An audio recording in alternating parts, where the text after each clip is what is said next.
Ok, Mário. Eu acho que a Sueli Nascimento está com o microfone. Ah, fechou, agora fechou. Estava escutando ela falar mal de mim, então, brincadeira.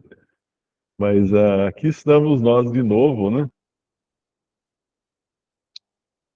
Vamos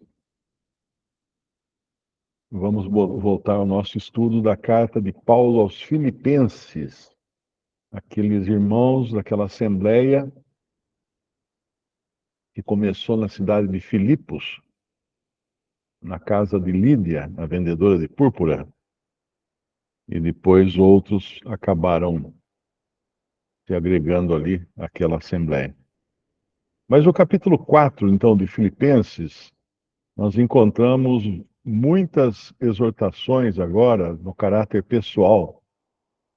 E o apóstolo Paulo, ele demonstra logo de cara aqui o seu amor e a sua consideração por aqueles irmãos na Assembleia de Filipos. Ele começa no versículo 1, capítulo 4 de Filipenses, versículo 1. Portanto, meus amados e muito queridos irmãos, olha só, olha quantos elogios ele vai trazer num versículo. Amados, muito queridos, minha alegria e coroa, estai assim firmes no Senhor, amados. Então, com essa introdução, ninguém poderia dizer que Paulo não amava os irmãos. E o segredo do seu ministério era justamente isso. Ele se importava realmente com os irmãos. Ele se importava com o Senhor, obviamente, também com a verdade do Evangelho, que ele transportava de maneira tão fiel por todos os lugares, mas também os irmãos. Ele amava os irmãos com um amor muito, muito precioso, muito imitando o amor que o Senhor tem por cada um de nós. Nós pensarmos que somos amados, né? Num mundo hoje, quando tanta gente se sente desprezada e jogada de lado, que precioso é sabermos que somos amados, somos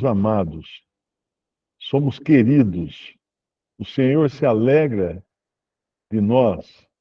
E quando ele fala, estai assim firmes, assim como no Senhor, estai assim firmes no Senhor.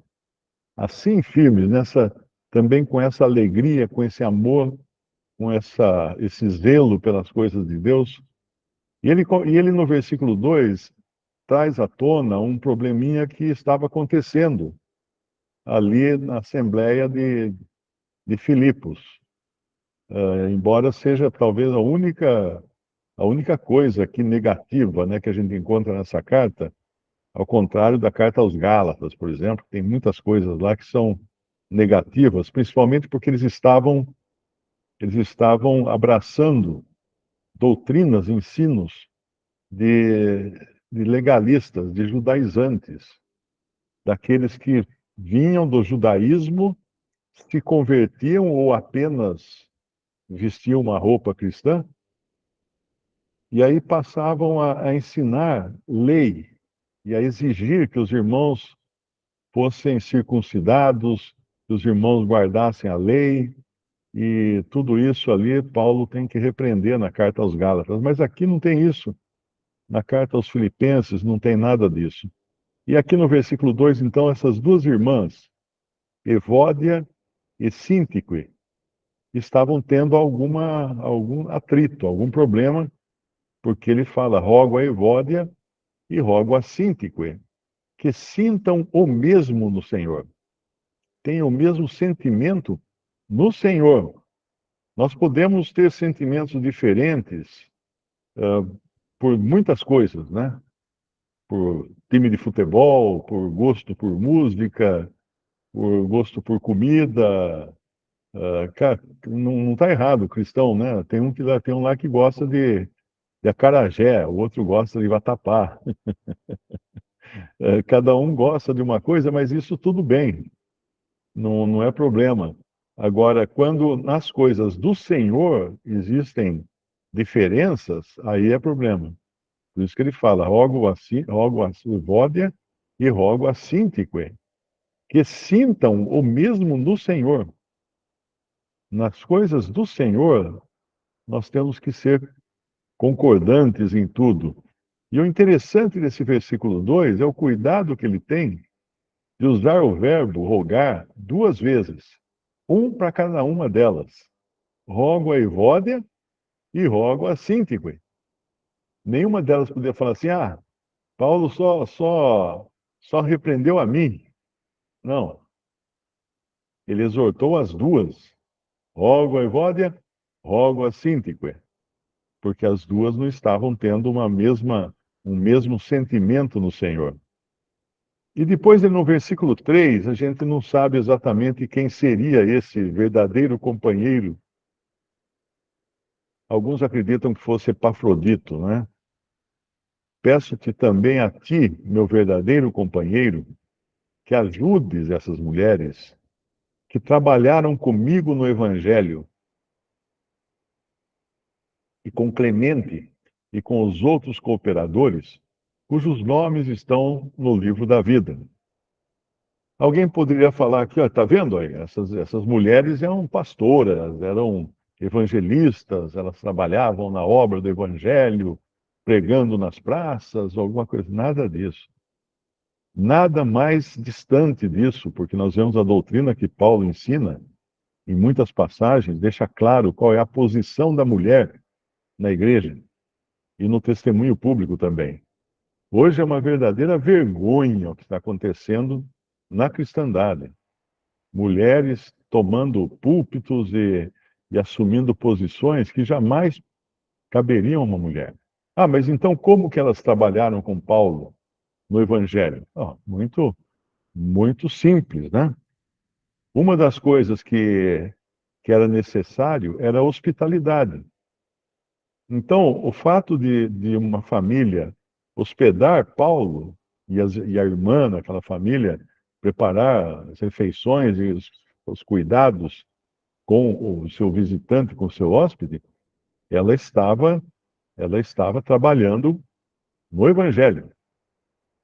No Evangelho, quando hospedavam um servo do Senhor que estava em viagem trabalhando no Evangelho. É interessante que eu venho de uma família católica, né? E minha mãe era muito católica, muito devota. Tanto é que ela tinha um altar na cômoda do quarto. O quarto dela tinha uma cômoda em cima, assim, tinha lotado de santos, de imagens de santos. E eu acredito que naquela ocasião ela já era nascida de novo, mas ainda não tinha entendimento, não tinha conhecido a libertação pela fé em Cristo, porque ela tinha muito medo de morrer, né? Mas era muito devota de muitos santos e tal. E ela trazia no sutiã por dentro, ela tinha um alfinete daqueles de fralda, aqueles alfinetes de fralda de pano. Hoje nem sei mais se usa fralda de pano, hoje é tudo fralda descartável, né? Mas antigamente você tinha que ter aqueles alfinetes grandões assim. E ela tinha um daquele preso no sutiã do lado de dentro, cheio de medalhinha de santo.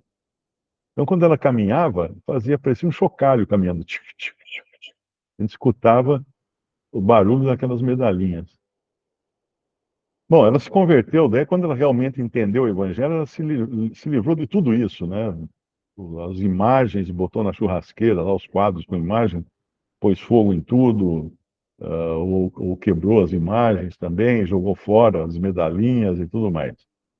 Mas mesmo enquanto ela estava no catolicismo, ela tinha um costume antigo dos católicos, que era de receber visitantes que estavam trabalhando dentro do evangelho do catolicismo. Então, eu fui criado assim, com um costume já às vezes estava em casa, assim, chegava lá um frade, né, com aquela roupa comprida, eu olhava aquilo, eu ficava assustado, falava, nossa, o que é isso, esse homem, né, com essa roupa marrom até os pés, um capuz, uma sandália e tal. E ela fazia isso, ela recebia e o cara almoçava lá ou jantava lá. Ela sempre tinha esse costume. Porque antigamente era um costume, inclusive no catolicismo romano, de se dar guarida, né, de se abrigar aqueles que estavam viajando por causa do evangelho.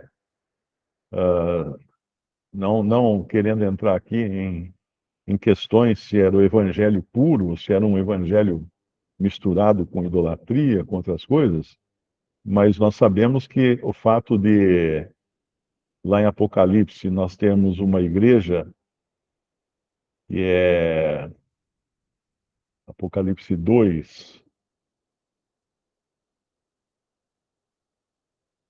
que é Tiatira. Apocalipse 2 fala assim, ó, ao anjo da igreja de Tiatira escreve, isso diz o Filho de Deus, porque certamente quando João escreveu isso aqui, inspirado pelo Espírito Santo, o Espírito saberia que essa igreja de Tiatira, que representa o testemunho católico no mundo, iria querer que fosse o filho de Maria. Isso diz o Filho de Deus, então é uma confirmação aqui.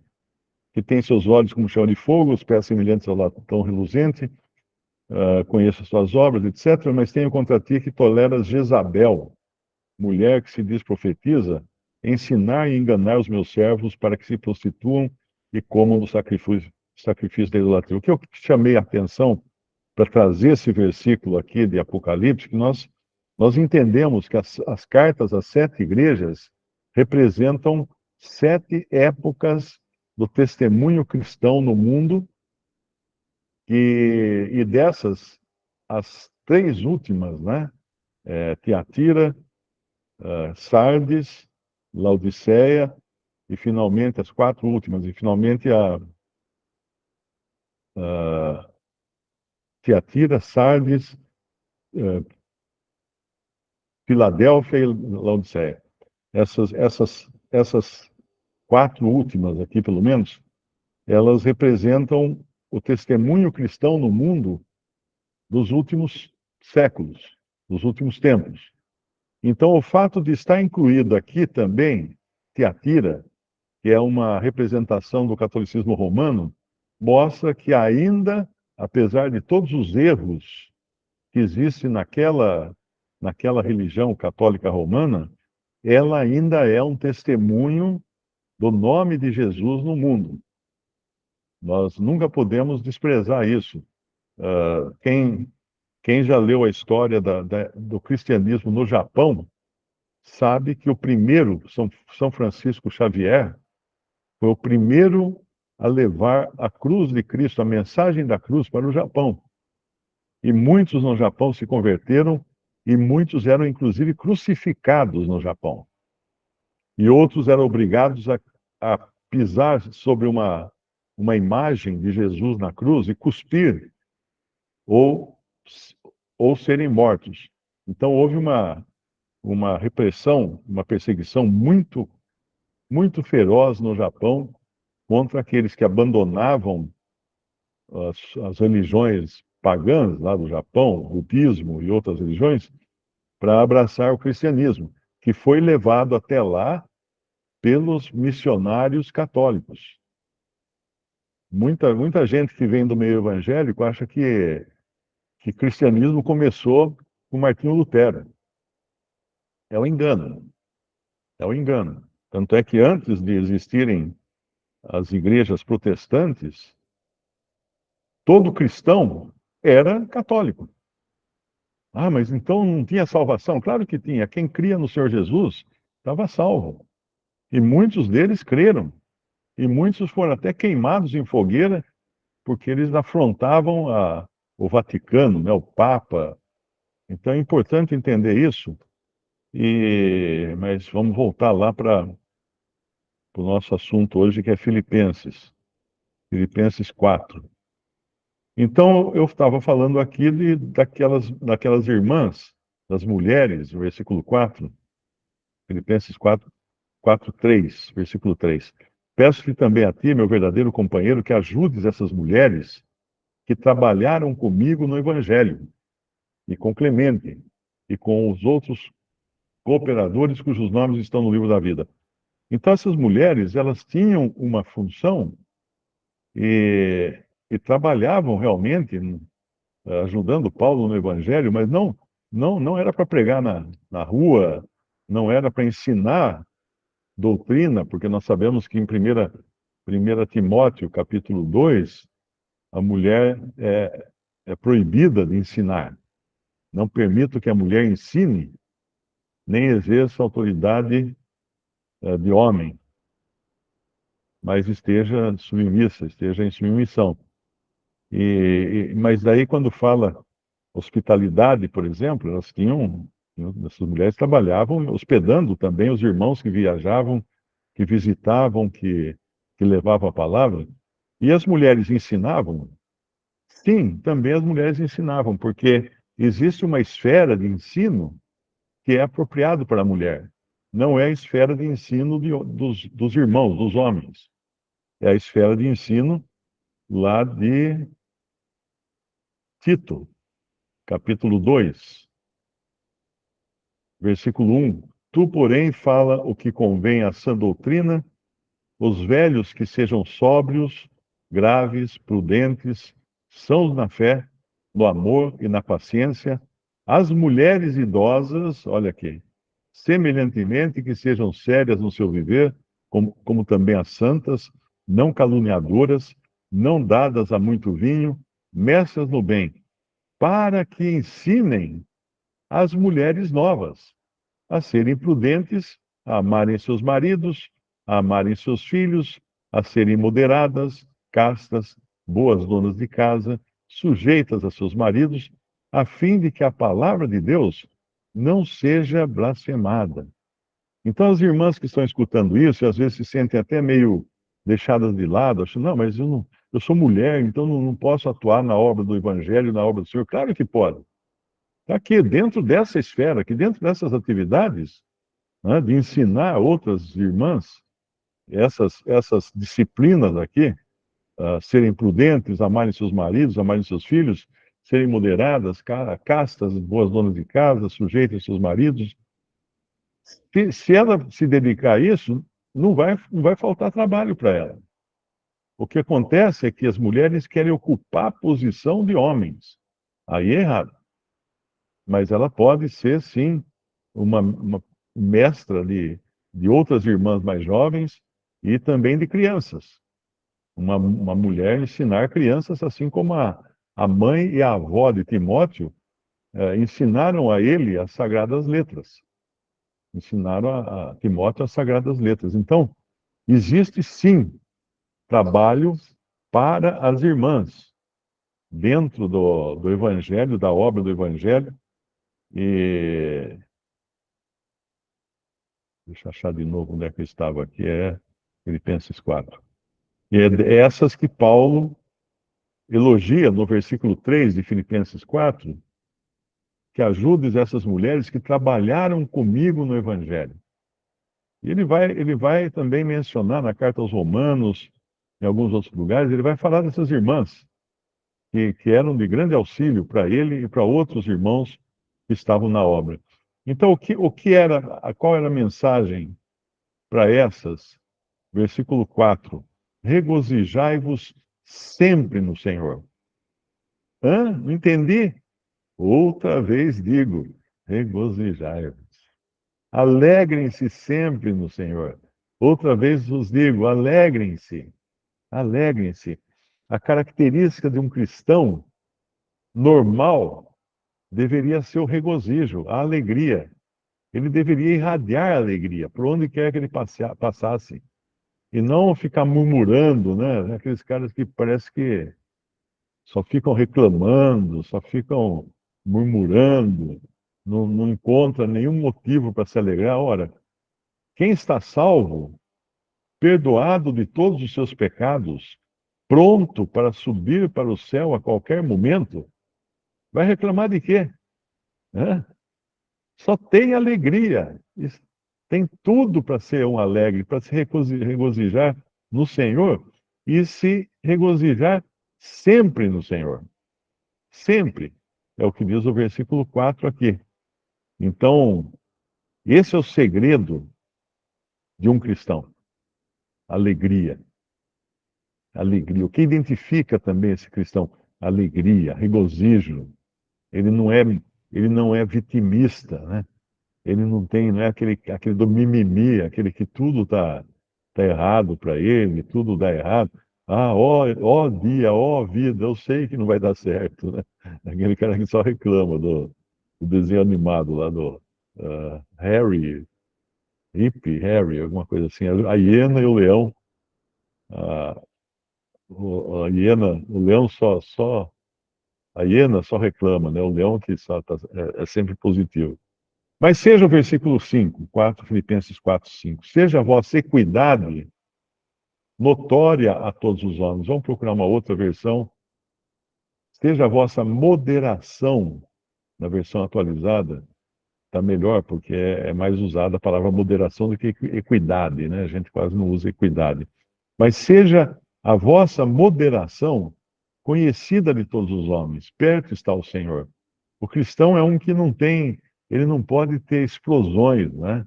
Dar aquele pico assim nem mesmo de alegria ou de raiva ou de depressão, ele tem que ser moderado, ele tem que ser constante, ele tem que ser tem que ter equidade, né? Notória, quer dizer que fique evidente a todos os homens. Perto está o Senhor. Então, um cristão, ele tem que viver na expectativa de a qualquer momento o Senhor tirá-lo daqui.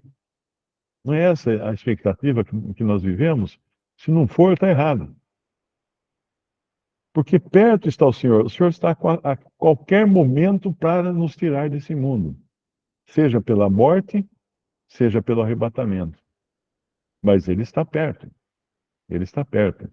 E também podemos considerar que Ele está perto no sentido de estar sempre conosco, né? Tem até um versículo que fala, agora não vou lembrar do versículo também, eu estou dificuldade tremenda de lembrar do versículo. Eis que estarei convosco todos os dias. O Senhor fala lá no final do Evangelho, quando ele vai dar as instruções finais, ele fala: estarei convosco.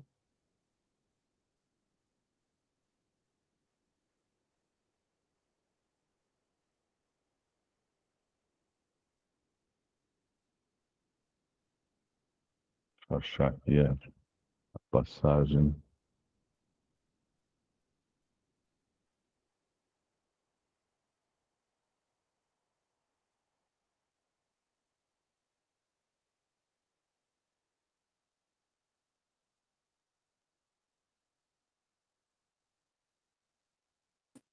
Mateus 28, 20.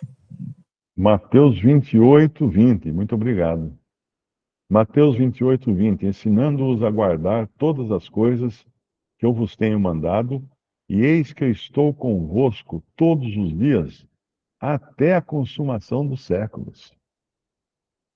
Você pensou que tivesse sido abandonado pelo Senhor? Não, o Senhor está comigo, está com você todos os dias. Perto está o Senhor. Todos os dias Ele anda conosco, Ele nos assiste, Ele cuida de nós a cada momento. Esse é o Senhor nosso. Ele não nos abandona jamais. Lembre-se de que quando Pedro, quando Pedro sentiu-se afundando no meio das ondas, ele não esticou o braço para pegar no Senhor, não. Foi o Senhor quem estendeu a mão e pegou na mão dele. O Senhor estava ali pronto para tirá-lo daquela situação. E no versículo 6, não estejais inquietos por coisa alguma, antes as vossas petições sejam em tudo conhecidas diante de Deus pela oração e súplica com a ação de graças. Então a inquietude também é errada. Aquela pessoa que fica o tempo todo inquieta, sem saber o que vai acontecer, nervosa, beirando a depressão. Não estejais inquietos por coisa alguma. O que é uma pessoa inquieta? Não para no lugar, não para quieta, não tem, fica procurando sarna para se coçar, né, como a gente costuma dizer. Qual é a solução para a inquietude? Qual a solução para a inquietude? A resposta para a inquietude e ânsia. A outra versão fala: não andeis ansiosos de coisa alguma, na versão atualizada. A pessoa ansiosa, né? Aquele desespero de que tem que resolver alguma coisa. Tudo. Não. Antes, aqui, a solução, o remédio está no mesmo versículo. Não andeis inquietos ou não andeis ansiosos por coisa alguma. Antes, as vossas petições sejam em tudo conhecidas diante de Deus pela oração e súplica com ação de graça. O que, o que é dito aqui é que nós devemos viver em estado de oração. Muita gente me pergunta, quanto tempo tem que orar por dia? Quanto... Amigo, não é assim que funciona. Você tem que orar e sem cessar, a Bíblia fala. Ah, mas então não posso trabalhar, não posso ir na escola? Não. Nós temos que viver em estado de oração. Viver em estado de oração é reconhecer o Senhor em todos os nossos caminhos e reconhecer que nós podemos, a qualquer momento, invocar o seu nome em busca de ajuda numa socorro em ocasião oportuna. Vamos ver o verso, eu lembrei, mas eu não lembro de dar.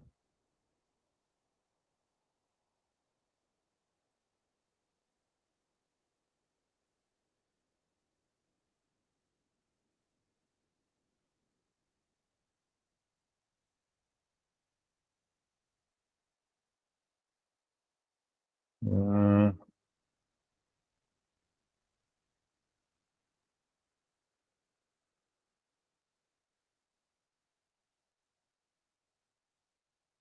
oportuna.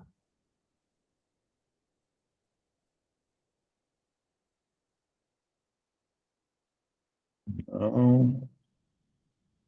Eu não colocou Hebreus aqui. 4. 4,16, ele não colocou aqui. Isso, Hebreus 4,16. Obrigado. Hebreus 4,16. Acheguemo-nos, portanto, cheguemos-nos, pois, com confiança, ou confiadamente, ao trono da graça, para que possamos alcançar misericórdia e achar graça, a fim de sermos ajudados em tempo oportuno. A outra versão fala, a fim de recebermos misericórdia e acharmos graça para socorro em ocasião oportuna. Então, a nossa atitude diária, constante, deveria ser em oração, sabendo que nós podemos recorrer ao Senhor a qualquer momento. A qualquer momento, Ele está aqui, Ele está do nosso lado. Eu não tenho que, eu não tenho que ter um horário fixo, né? Ah, não, eu estou com um problema, a hora que eu for orar, tal hora, eu vou dedicar 5 minutos a esse problema. Não, não há necessidade disso. Fala com o Senhor, onde você estiver, do jeito que estiver. Né? Ele está atento, ele é todo ouvidos. O Senhor abriu para nós o acesso ao trono da graça, tendo, irmãos,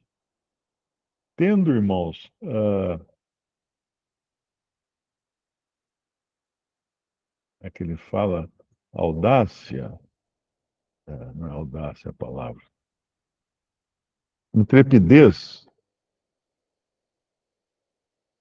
é Hebreus, eu acho que é 4,16, é o versículo que a gente estava vendo. Dando. Cheguemos, pois, com confiança ao trono da graça, para que possamos alcançar misericórdia e achar graça, a fim de sermos ajudados em tempo oportuno. Então é esse Senhor que está disponível.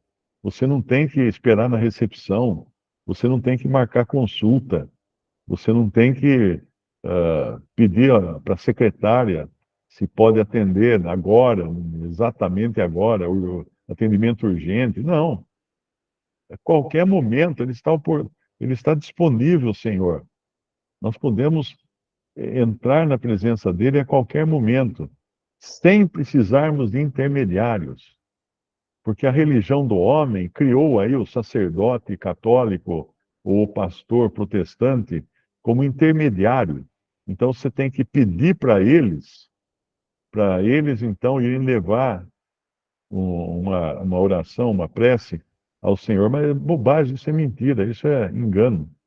Isso é só para exercer domínio sobre os homens, né? Temos há um só Deus e um só mediador, intermediário entre Deus e os homens. Não é nem Maria, não é nem o padre, não é nem o sacerdote católico, o pastor protestante, não. Um só mediador entre Deus e os homens, o próprio Senhor Jesus. Vinde a mim, ele fala, todos vós que estáis cansados e sobrecarregados, e eu vos aliviarei. Ele não fala que vai mandar um sacerdote ou um pastor aliviar. Eu vos aliviarei. Vinde a mim. Olha que convite. Como que a gente pode querer procurar um homem para interceder por nós diante de Deus, se o próprio Senhor disse: vinde a mim? Ele está disponível. Cheguemos, pois, com confiança ao trono da graça, para que possamos alcançar misericórdia e achar graça, a fim de sermos ajudados em tempo oportuno. Ou essa é a versão Almeida corrigida, fiel. Almeida corrigida, fiel. Mas voltando lá então ao nosso capítulo de Filipenses, capítulo 4 de Filipenses, não estejais inquietos ou ansiosos por coisa alguma, no versículo 6, antes as vossas petições, ou seja, nossos pedidos, sejam em tudo conhecidas diante de Deus Pai, diante de Deus, pela oração e com ação de graça, pela oração e súplica e com ação de graça. Então nós temos que viver numa atmosfera de oração, a cada momento. E ação de graças também, ações de graças. Você vai tomar um copo d'água, você já agradeceu aquele copo d'água? Ah, tem que parar então e falar, vou agradecer. Espera aí, deixa eu... Não, cara. Você está tomando e está agradecendo. Você está comendo uma bolacha lá, pegou uma bolacha do armário. Agradece, eu tenho dente para comer essa bolacha, eu tenho estômago que ainda eu posso comer essa bolacha. À medida que nós vamos envelhecendo, nós vamos perdendo a energia, forças, dentes e uma série de coisas que a gente vai perdendo. Hoje até eu fui ao dentista, né? Fui ao Beto Lense, que é um irmão que congrega conosco, e eu sempre trato os dentes nele, e quebrou uma coroa, né? Eu não tenho muita sorte com coroa, não tenho muita sorte com coroa. Eu falo para ele assim, Beto, eu preciso, não põe a coroa, põe uma mais jovem aí. As coroas todas acabam indo embora, né? Então, aí eu fui lá para ele restaurar essa coroa desse dente. E ele falou um negócio interessante também, né? Que eu nunca tinha atentado para isso. Ele falou, o problema é que você tem implantes, né? Tem implantes na boca e dente. E quando nós perdemos o dente, né, coloca um implante, coloca lá um parafuso, tal, põe uma coroa em cima. Quando nós perdemos o dente, nós perdemos também o alarme que existe na boca. Porque os dentes naturais, quando você morde alguma coisa com muita força, ele imediatamente manda uma mensagem para o cérebro para ele não fazer força. Então, se morde uma pedrinha, por exemplo, no feijão, se morde a pedrinha, na mesma hora, o cérebro já desengata a força da sua mandíbula. Porque a mandíbula percebeu que tem uma coisa muito dura, mais dura até que o dente. Então, ela destrava a mordida forte. Mas quando você põe uma coroa, você põe um dente artificial, né, um implante de dente, não tem mais esse mecanismo. Então, quando você morde a pedrinha com toda a força. Por isso que despedaça a coroa, porque não tem mais a sensibilidade que tinha antes. Aí eu tava pensando nisso assim, imagina que perfeição que Deus fez, até com esse gatilho na boca da gente, para não quebrar os dentes, para não morder. E tanto é que eu tenho que dormir agora com aqueles negócio de borracha, né, na boca, porque à noite você fica com aquela bru- bruxismo que chama. Ficar esfregando os dentes, mordendo, né? Você está sonhando com aquele cara que você não gosta dele. Brincadeira. Então você fica mordendo, esse costume morder durante a noite, e eu preciso usar então essa borracha, esse protetor, né, que você põe na boca, que você morde a borracha, não quebra os dentes, porque a mordida, o músculo, um dos músculos mais fortes do nosso corpo, é o músculo que rege a mandíbula. Pouca gente sabe disso, que o lugar que nós mais temos força é aqui. É aqui, esses músculos aqui, olha. A mordida humana é tremendamente forte. Tanto é que as pessoas aconselham, né? Se você é atacado por algum bandido, alguma coisa, mete os dentes, né? Porque essa é a arma que nós temos, é uma das mais mortais, é morder a pessoa. Você morde a pessoa, você morde o nariz e arranca o nariz da pessoa. Porque realmente a força que tem a mandíbula é muito grande, é tremenda a força da mandíbula. Mas vamos, vamos deixar de dar dicas de violência aqui, né? Então, não estejais inquietos por coisa alguma, antes as vossas petições sejam em tudo conhecidas diante de Deus pela oração e súplica, com ações de graça. Então, lembrar sempre do que o Senhor já nos proporcionou. Lembrar, porque chega um momento da vida que você começa a perder essas coisas.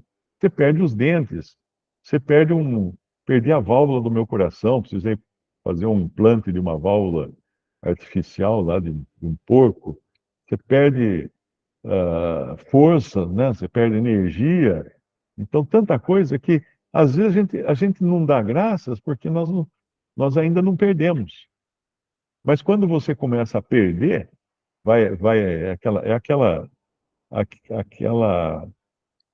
aquele poeminha de criança, né? Baratinha, baratinha eram os carros antigos que a gente chamava de baratinha. Não sei se aí na época, no lugar de vocês também chamava de baratinha. Baratinha, quando bate, esparalama pelo chão. Motorista, quando dorme, põe a mão na direção. Essa era a versão alternativa da batatinha quando nasce, alguma coisa assim. Então a gente vai esparalamando pelo chão à medida que a gente fica velho, vai perdendo pedaço, né? Então devemos estar sempre dando ação de graças, sempre agradecidos, sempre gratos a Deus pelo que Ele nos tem dado. Porque daí quando a gente está numa cama, doente, já sem nada, sem recursos, aí nós vemos o quanto nós tínhamos antes, né? Eu era feliz e não sabia. A música do Ataúfo Alves, Ataúfo Alves, se não me engano. Eu era feliz e não sabia. E, e muitos de nós não agradecem pelo que têm, pelo que são e pelo que o Senhor fez na vida deles. Tem um hino muito bonito, chama-se Conta as Bênçãos. Conta quantas são, todas vindas da divina mão, uma a uma, conta outra vez, para você saber o quanto Deus já fez, alguma coisa assim a letra. Eu acho lindo esse hino. Quantas bênçãos. E a paz de Deus, no versículo 7, a paz de Deus, que excede todo entendimento, guardará os vossos corações e os vossos sentimentos em Cristo Jesus. A paz de Deus. Só tem paz de Deus quem tem paz com Deus. Porque nós precisamos, primeiro, ter paz com Deus. Quando é que nós temos paz com Deus? Quando a questão dos nossos pecados é resolvida. E isso acontece quando? Quando cremos no Senhor Jesus como Salvador. Aí recebemos o perdão completo de todos os nossos pecados. Aí podemos ter paz com Deus. Quando a gente é criança, tem aquele negócio de, brigou lá, o coleguinha brigou com o outro coleguinha, vamos fazer as pazes. Eu, quando era criança, não sei se ainda existe costume, dá o dedinho aqui, né? Você dava o dedinho, o outro fazia assim com o dedinho também, aí fez as pazes. Então, um fazia as pazes com o outro. E nós não conseguimos fazer as pazes com Deus, mas Deus fez as pazes conosco quando entregou seu filho para morrer na cruz. Então, hoje, um crente, ele tem paz com Deus. Ele tem paz com Deus, ou seja, ele não teme mais o juízo final. Né? Quem ouve a minha palavra e crê naquele que me enviou, tem a vida eterna. Não entrará em juízo, mas passou da morte para a vida. Não entrará em juízo. Então, quando nós já temos paz com Deus, aí nós podemos ter a paz de Deus. A paz de... Isso nenhum incrédulo tem, viu, gente? Pode esquecer, o incrédulo não tem paz com Deus, porque não fez as pazes. Deus ainda não fez as pazes com o incrédulo, porque ele ainda não aceitou a Cristo, ainda não creu em Cristo. E o incrédulo não pode ter a paz de Deus. No versículo 7, e a paz de Deus, que excede todo o entendimento, guardará os vossos corações e os vossos sentimentos em Cristo Jesus. Eu me lembro quando eu trabalhava numa empresa, minha filha estava, acho que com 18 anos ou 19 anos, então ela já pegava o meu carro, para ir para Campinas, na faculdade. E um dia eu estou na empresa, a secretária vem me chamar, Mário, seu Mário, ligaram do posto policial, lá na rodovia Dom Pedro, que a sua filha sofreu um acidente. Sabe o que é você receber uma notícia dessa no meio do dia, né? Posto policial liga no serviço para avisar que a sua filha sofreu um acidente na pista, na estrada. Então você já imagina assim aquelas coisas, meu, morreu, né? Já está no hospital, não sei o quê. Mas felizmente naquela época não tinha ainda celular. Não tinha, era o começo, acho que tinha já começando, mas ela não tinha um celular. E então quem ligou foi ela acho que deu o telefone da empresa e então o guarda lá, o guarda rodoviário ligou para a empresa. Mas na hora eu simplesmente fiz uma oração rápida dentro de mim, né, sem grandes alardes e tal. E depois a secretária veio falar assim, Mário, você não ficou nervoso? Claro que a gente fica nervoso, tudo, mas o Senhor dá essa paz, o Senhor dá essa calma. O Senhor que nos consola. Aconteceu a mesma coisa quando meu filho teve um acidente. Também ele estava em São Paulo, no carro da firma, e um carro forte bateu no carro que ele estava. E, e o coitado, quando bateu, ele bateu com o rosto no assento, ele estava no banco de trás, e bateu com o rosto no assento, e os óculos dele, acho que era até essa armação aqui, se não me engano, quebraram os óculos no rosto dele, cortou o supercílio aqui. E essa área aqui, quem já viu luta de boxe, sabe que essa área aqui é uma mina de sangue, né? Quando corta aqui, lava o rosto de sangue, né? Então também ligaram. Mas da primeira vez, essa da minha filha, a secretária falou, mas como é que você não estava nervoso? Você não saiu correndo? Eu peguei o carro depois e fui, sem correr e tal. Cheguei lá, felizmente, tinha sido um engavetamento. Ela bateu no carro da frente, só teve danos materiais, não teve problema nenhum. Ela estava muito abalada, muito nervosa, né? Tremendo que nem vara verde, mas não se machucou, não teve problema nenhum. Mas o Senhor, nessas horas, nos dá essa paz, a paz de Deus. Nós podemos ter a paz de Deus. Eu pergunto para os que estão escutando aqui: você tem a paz de Deus? Seu coração fica em paz, mesmo em situações adversas? Porque se você fica desesperado, começa a gritar, então, O melhor é você mudar lá para a Arábia Saudita, onde aquelas mulheres ficam fazendo... gritando lá toda hora que alguém morre num atentado, elas ficam desesperadas, gritam, choram, tal. Isso não é paz de Deus, porque elas não podem ter paz de Deus, porque elas não têm a paz com Deus. Não foram feitas as pazes delas com Deus.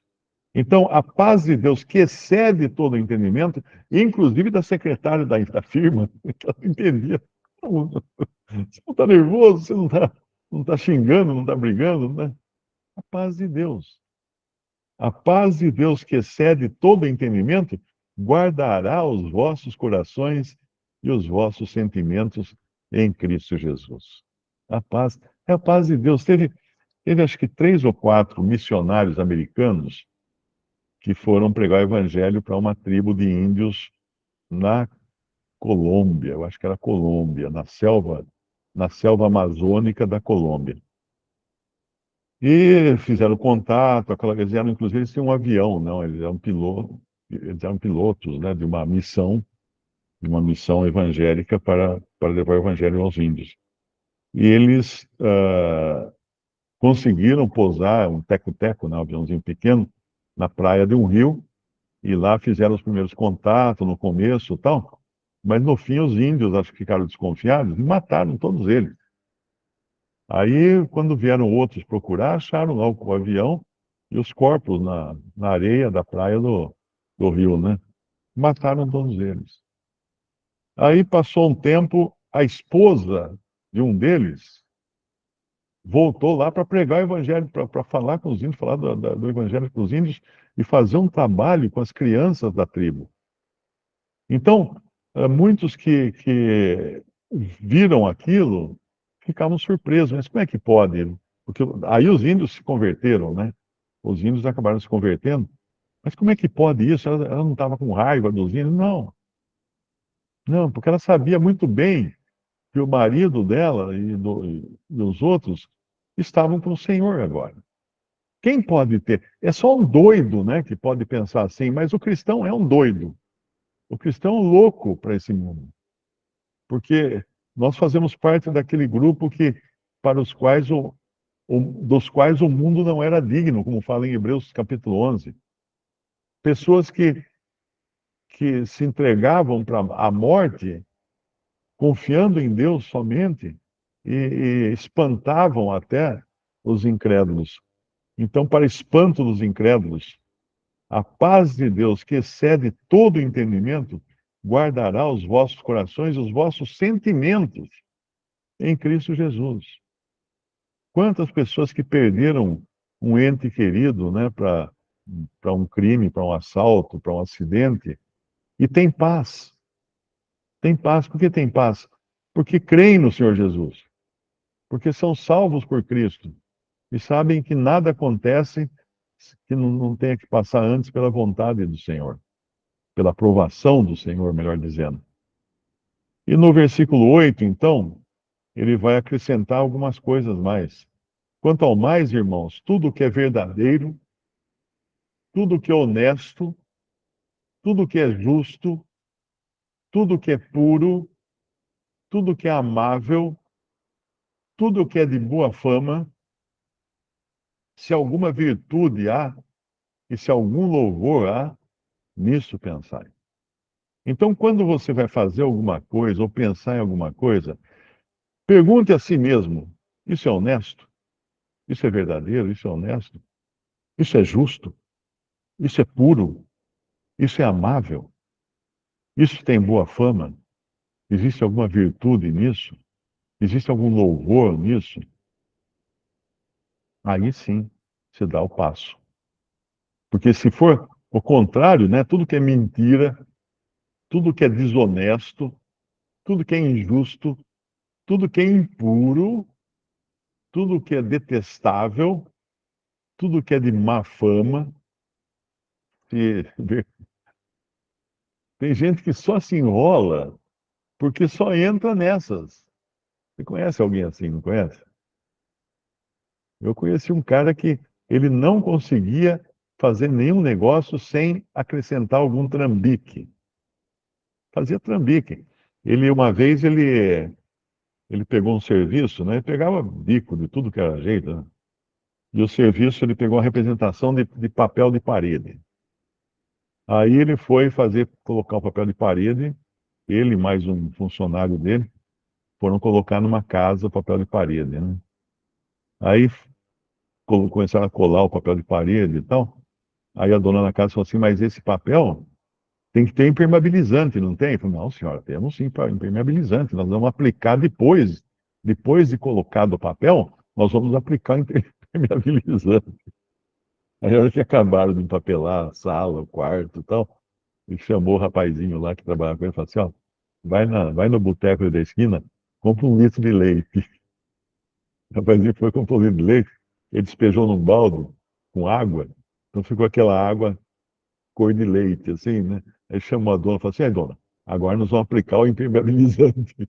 Aí pegou o rolo lá e começou a passar aquele rolo. Eu não imagino que cheiro que ficou aquela casa depois que o leite acabou apodrecendo, né? Mas era trambiqueiro, esse cara era trambiqueiro. Tudo que dava para fazer de trambique, ele fazia.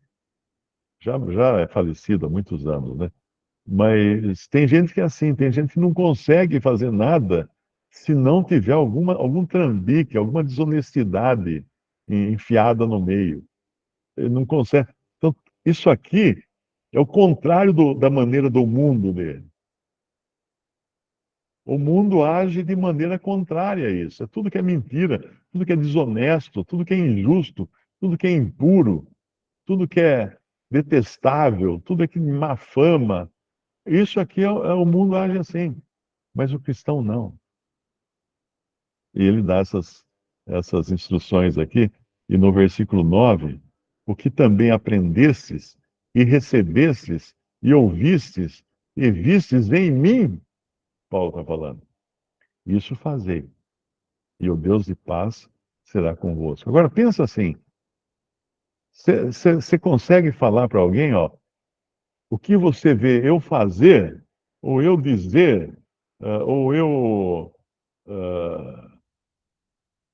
agir, repita, faça como eu faço.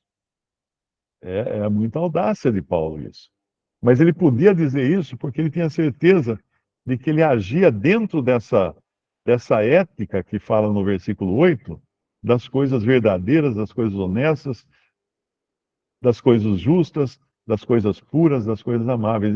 Ele vivia nessa ética. Então ele podia falar assim: façam como eu. O que também aprendesses, e recebesses, e ouvistes, e vistes em mim, isso fazei. Porque ele também era um imitador de Cristo. Nas atitudes, nas palavras, em tudo, ele imitava o Senhor. E aí é que é interessante, porque no versículo 7, nós vimos ele dizer: e a paz de Deus, que excede todo entendimento, guardará os vossos corações e os vossos sentimentos em Cristo Jesus. E aqui é o contrário agora. E o Deus de paz será convosco. Então nós temos a paz de Deus e temos o Deus de paz que está conosco o tempo todo.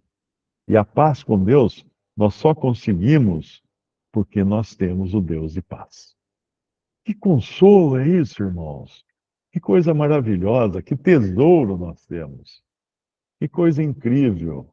Nós temos a paz de Deus porque nós temos um Deus de paz, que já fez as pazes conosco, entregando o seu filho para morrer numa cruz lá no Calvário, lá no Monte Calvário. O versículo 10 agora, ele vai mudar um pouco de assunto, né? Vai falar um pouco da relação com eles. Então, acho que nós poderíamos parar aqui essa leitura e abrir para as perguntas. Deve ter umas 200 aqui, vamos lá.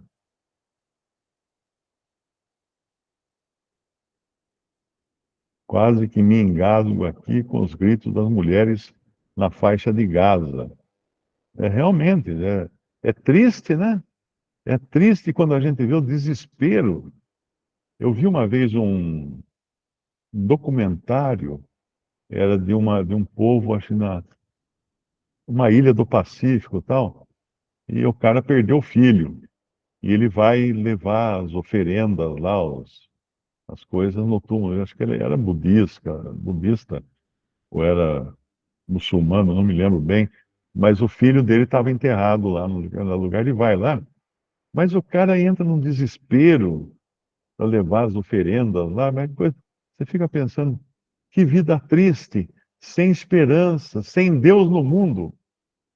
Sem Deus no mundo, né? Que tem um versículo que fala isso. Tem Deus no mundo, qual que é o versículo? Né? Deus,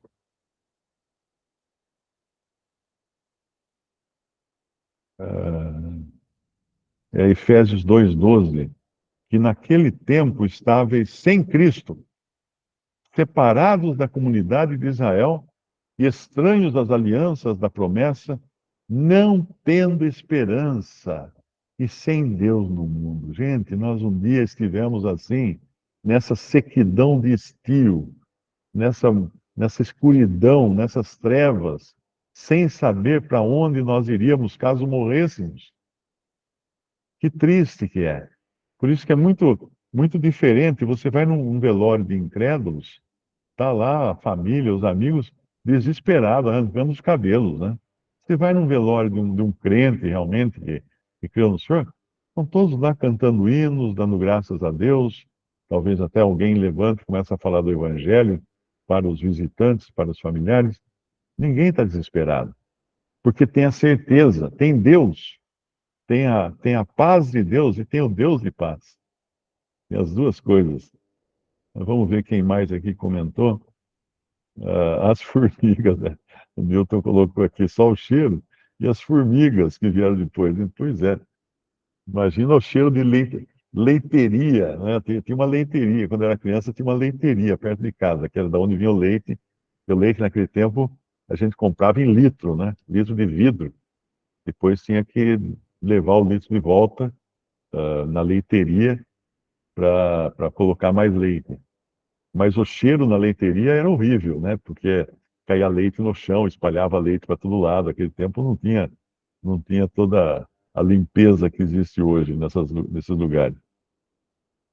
Não quero, porém, irmãos, que sejais ignorantes, aqui o Alexandre colocou, 1 Tessalonicenses, capítulo 4, 13, versículo 13. Não quero, porém, irmãos, que sejais ignorantes acerca dos que já dormem, para que não vos entristeçais, como os demais que não têm esperança. Bem lembrado esse versículo. Bem lembrado esse versículo. Os outros não têm esperança, por isso que eles não podem descansar no Senhor. O Newton pôs que eu tinha uma indagação, mas o irmão respondeu: ore ao Senhor, que está disponível a qualquer tempo, em qualquer modo. O modo não importa, realmente, dependerá de onde a pessoa. É isso aí. Quando Adão ele estava no Éden, Deus vinha toda tardezinha ter com ele. Naquela oportunidade, ele ainda era puro e sem pecado e mostrava sua nudez, mas só Deus sabia que ele estava despido. Em certa frase, li que diante de Deus, ore de joelhos e de cabeça baixa, e diante dos homens, esteja de pé e olhe nos seus olhos. Eu não sei, essas regras todas, ah, eu, eu, eu não sei, porque nós encontramos na Bíblia gente orando de todas as maneiras, prostrado no chão, de roupa, sem roupa, porque Isaías ficou 3 anos nu, andando nu 3 anos. Ele não interrompeu suas orações nos 3 anos que ele andou nu. Acho que é Isaías, se não me engano, o profeta Isaías, né? Então, essas regras, não pode orar de bermuda, não pode orar sem camisa, não pode orar não sei o quê, isso é regra de homens, isso é invenção de homens, né? Ah, Tem um que orou na barriga de uma baleia, de um grande peixe. Jonas. Jonas estava na barriga do grande peixe quando ele orou. E aí, pode orar na barriga de um grande peixe? Você vai orar, você vai na praia, esperando ser engolido, né? E quando orares, aqui o Robert Ribeiro pôs Mateus 6, 5 a 6, Quando orares, não sejas como os hipócritas, pois se comprazem orar em pé nas sinagogas e às esquinas das ruas, para serem vistos pelos homens, em verdade vos digo, que já receberam o seu galardão. Mas tu, quando orares, entra no teu quarto, no teu aposento, e fechando a tua porta, ora a teu pai que está em secreto, e teu pai que vem em secreto te recompensará.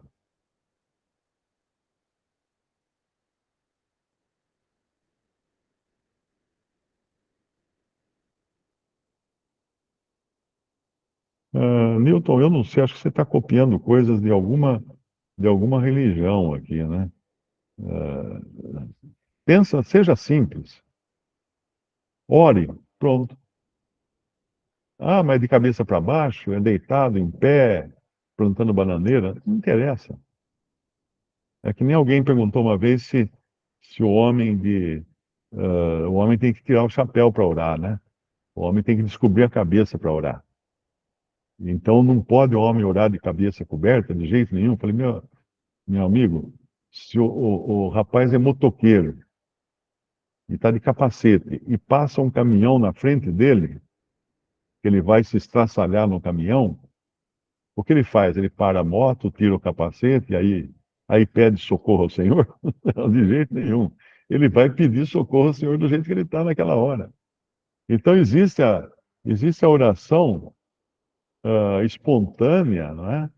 E, e aí você não vai ficar preocupado com se está de cabeça coberta ou de cabeça descoberta, porque você pode até perder a cabeça, um acidente, alguma coisa, né? Bom, mais alguma pergunta aqui?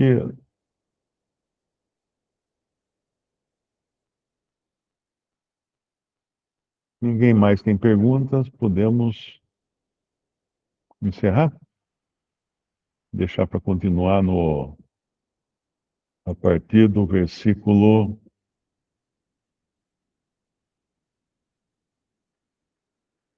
14, versículo 10, A partir do 10, mano.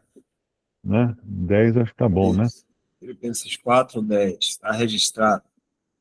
Então, Ótimo. tudo ok. Já podemos encerrar aqui. É. Só um momentinho.